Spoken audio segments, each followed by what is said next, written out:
Every day we start our videos with a story, usually about the FIFA World Cup. But today, I'd like to tell you a story about Indian football. The 1956 Olympics were underway, taking place in Melbourne, Australia. The quarter-final match was between India and Australia, the host nation.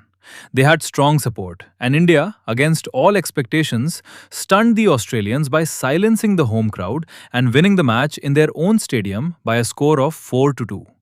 We scored 4 goals against Australia in the 1956 Olympics quarterfinals, and Neville D'Souza scored a magnificent hat-trick for India in that match. He scored 3 goals. This meant he became the first Asian player to score a hat-trick at the Olympics. To this day, he remains the only Asian player to score a hat-trick in an Olympic game, a record that remains unbroken. He owns a ground in Mumbai called the Neville D'Souza Football Turf.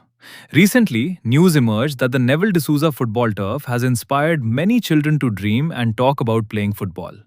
If we talk about the Mumbai football scene, right from under 7, under 10, under 15, under 20, and all the tournaments at the mature to semi-professional level, the initial grassroots level, whether it's women's or men's football, are held there.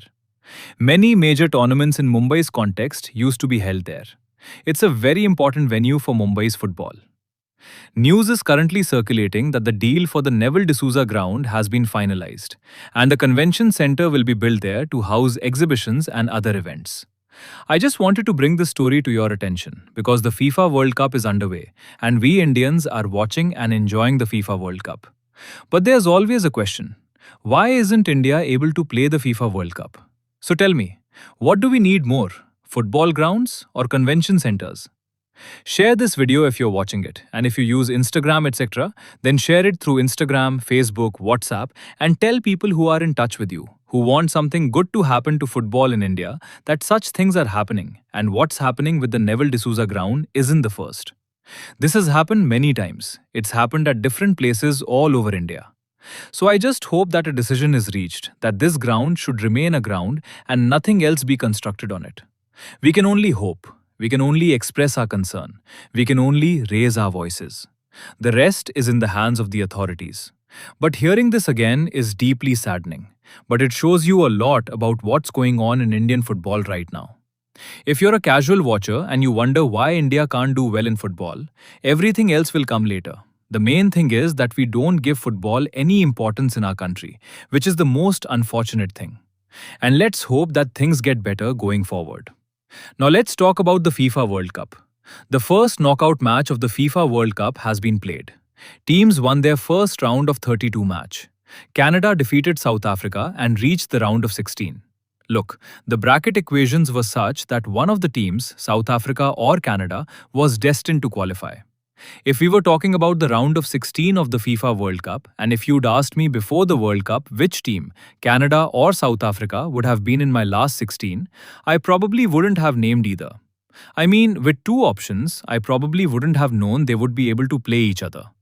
But this is the kind of tournament the FIFA World Cup is, where anything can happen.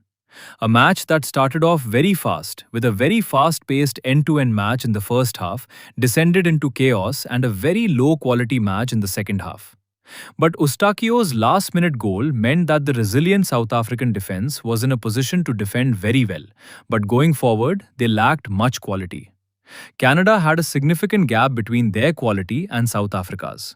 In the 90-plus minute, Eustáquio scored a winner, meaning Canada won the match thanks to a last-gasp winner and secured a place in the round of 16. But now the biggest question, and one many people have been asking, is, what are your predictions? Now that the round of 32 bracket is clear, we know everything. The group stage is no longer a thing. Many people were confused about how we would progress from the group stages to the knockouts. That was all there was to it. Now we have a proper round of 32 bracket. So what are the predictions for the round of 32? So we've seen 3 matches for each team, and some of the teams I thought would reach the round of 32 have been eliminated. Some teams have surprised me presently. So now there's enough evidence to form a clear opinion about what to expect from each team. So here are my predictions for the round of 32. The first match is South Africa versus Canada, which Canada has already won. So we already know that. After that, Germany versus Paraguay. Again, it's going to be a tough match for Germany. It won't be easy, but I'd pick Germany here. After that comes the Netherlands versus Morocco. Again, a very, very difficult game to call. Look, Morocco did quite well in the last World Cup. They reached the semi-finals. But let's not forget that the Netherlands didn't play a match in normal time since the Battle of Nuremberg in the 2006 World Cup, their round of 16 match against Portugal. Plus, they have tournament pedigree. They're a strong team. I think it's a very close match. In extra time, penalties, and I pick the Netherlands. Brazil-Japan again. Japan has a curse that they desperately need to break. It's a curse that they've qualified for the World Cup knockouts 4 times, and all 4 times they've lost in their first match if we're talking knockouts. But now their fate is bad, facing Brazil. Brazil seems to me to be a team that's slowly growing in the tournament, and Carlo Ancelotti's Brazil side will be very dangerous as the matches unfold. Again, it's a close match.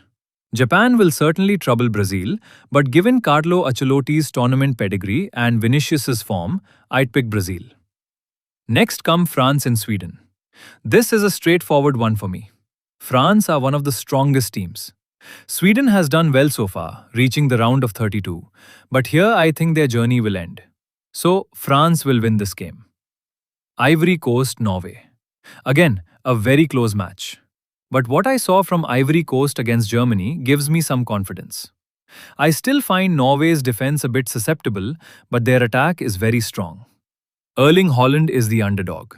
But I'd choose Ivory Coast here because the winners in the round of 32 will qualify for the round of 16.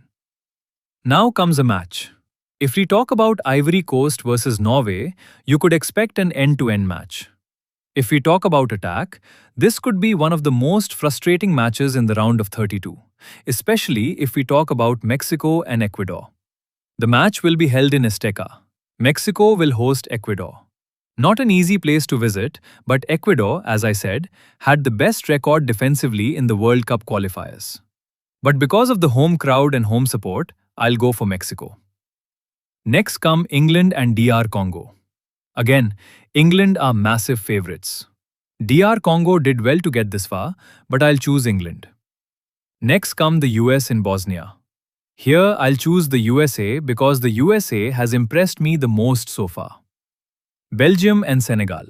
Again, a very, very difficult game to call. Romelu Lukaku versus Nicholas Jackson. This means it's a match between two very elite Chelsea strikers, but here I'll just pick Senegal. Belgium played well against New Zealand, but I didn't like their performances against Egypt and Iran. I think Senegal just about might win this match.